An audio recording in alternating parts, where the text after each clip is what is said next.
Welcome to Jamaica Dancehall Source News and Entertainment with a Buzz. We see that the backwardness, the boogie and the darkness, as it pertains to Everald Warmington from the JLP continues, include Julliette Cuthbert, that is, Cuthbert, I think her name is, where they are making all sorts of racist remarks about the leader of the PNP, Mark Golden. I want you to take a listen, take a look at exactly what they had to say, and then I'll give my piece. Labor We are, as all the while, we are descendants of the slaves. We don't want no descendant slave masters going to rule us again. We don't want it. In 1838, we threw up the chain, and then got trench town and lift up chain and shake chain again. For what? For put me in a chain again? It not going to happen. Jamaicans are so stupid. What we need to do, put him back on the banana boat and send him back to England. So people, that is what Mr. Warmington had to say as it pertains to Mark Golden. If you know anything about the history of racism, especially in America, that is what they used to say when you leave from Jamaica or any other nation and you go to America. Them call you banana boat people. That was the most racist thing that you could have said to anybody, because you made it seem as if you were above that person and that person is way below you, the lowest of the low.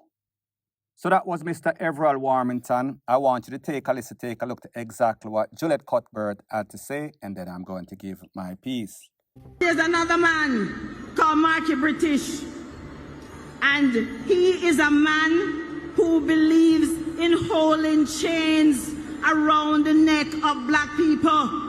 And in a missus him a take picture, a whole chain around my neck, the rest of my neck.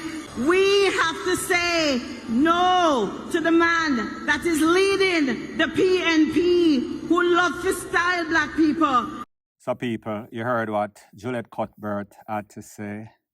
There's a saying that goes something like this: one fool makes many. And it does not matter how bad the comment of one of her persons in the JLP had to say, she will back it. They are always wrong and strong. Because the fact is that what Mr. Mark Goldberg did was taken out of context.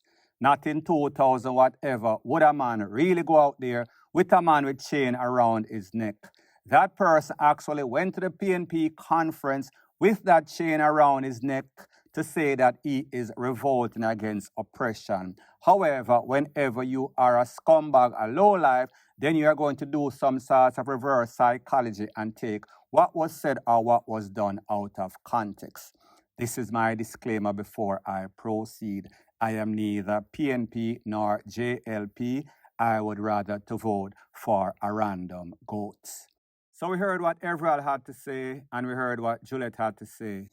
I want you to take a listen, take a look to what the leader of the PNP, Mr. Mark, has to say, and then I'll give my piece. JLP's attempts to use my color as a political battering ram smacks of desperation on their part.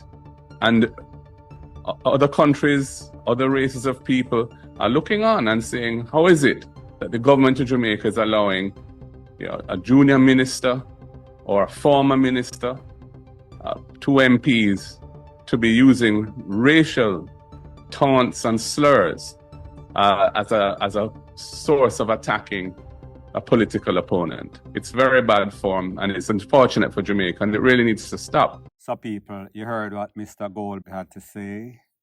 He said he finds it very racist, especially in a time of 2024.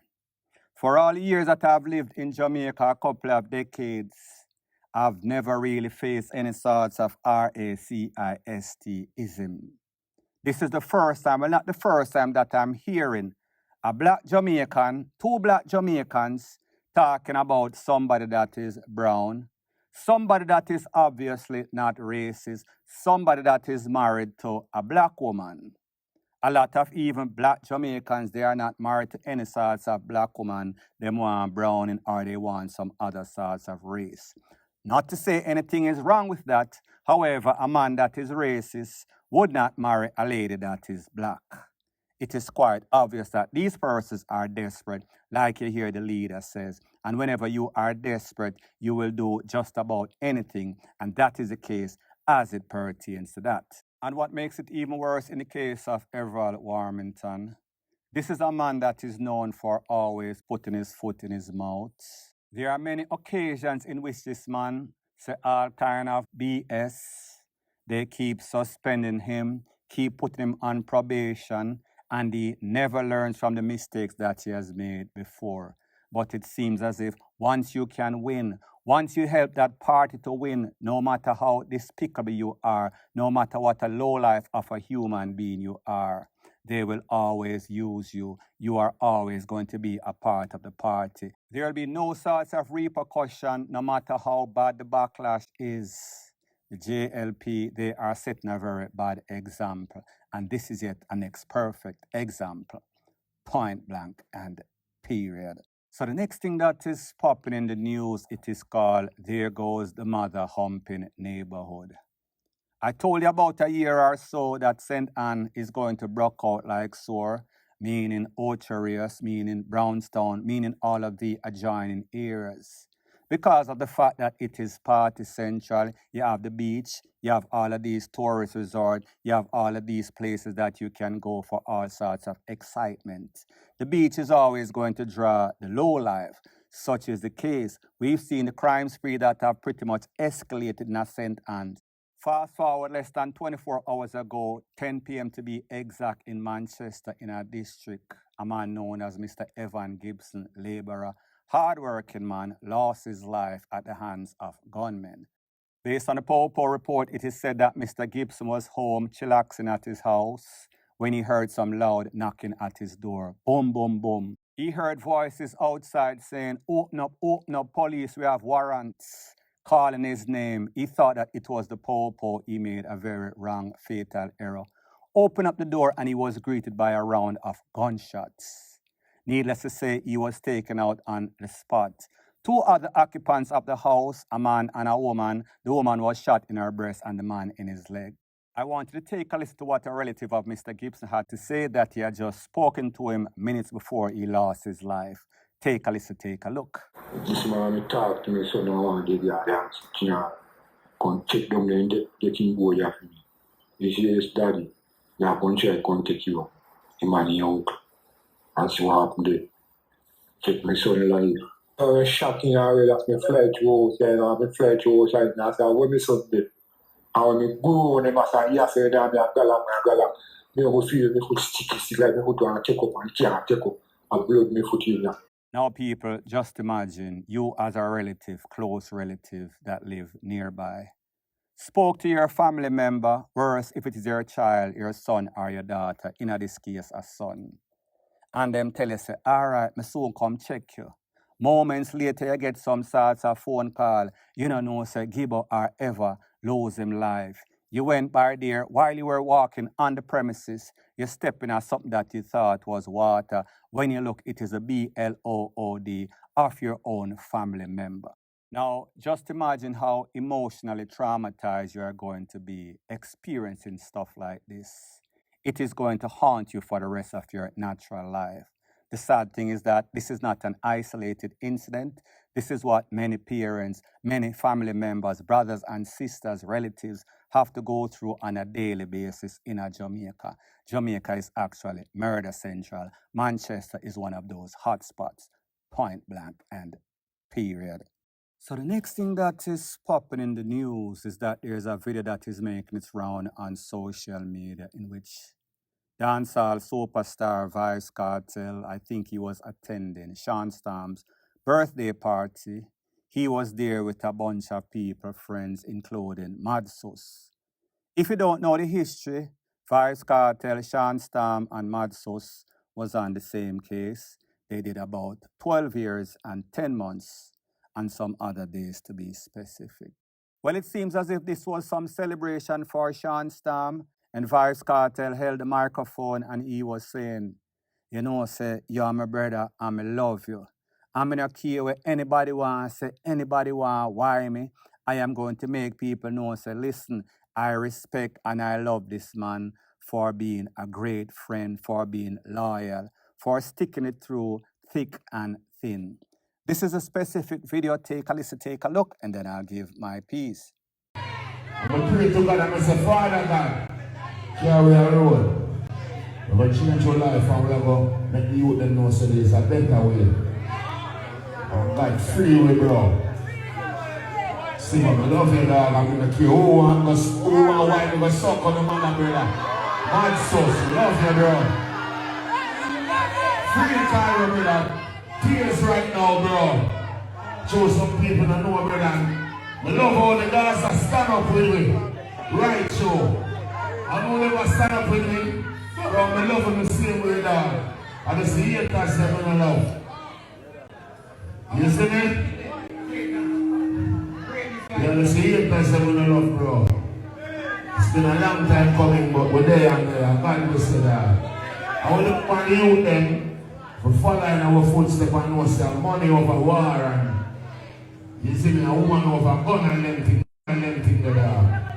So there's a brother happy earth shot. The brother. Yeah, man, I want to tell you, man. Play music, man. Shawn So people, you heard the video, like they say, a picture is worth 1,000 words, a video is worth a gazillion words. Isn't it a very sad state of affairs what is happening in Jamaica? For a society that is so homophobic, that most of the persons that are popular on TikTok are actually GAY, hypocritical. Isn't it kind of strange that whenever you make any sort of speech telling a friend that you love them, you have to put out some sort of disclaimer in fear of getting why? So the question is this, why did Vybz Kartel do this? Because you know that you have the idlers, the simpletons that are out there, the simple minds that are out there, that are going to take everything and take it out of context and say, you see, him a tell Shawn Storm, say, him love him. Remember, we hear some people say, him and Shawn Storm or one other of his co-defendants was in a love affair in the prison. So I say the simple minds, he had to put out a disclaimer because he knows the simple minds. What are simple minds? Simple minds are persons that can be easily manipulated.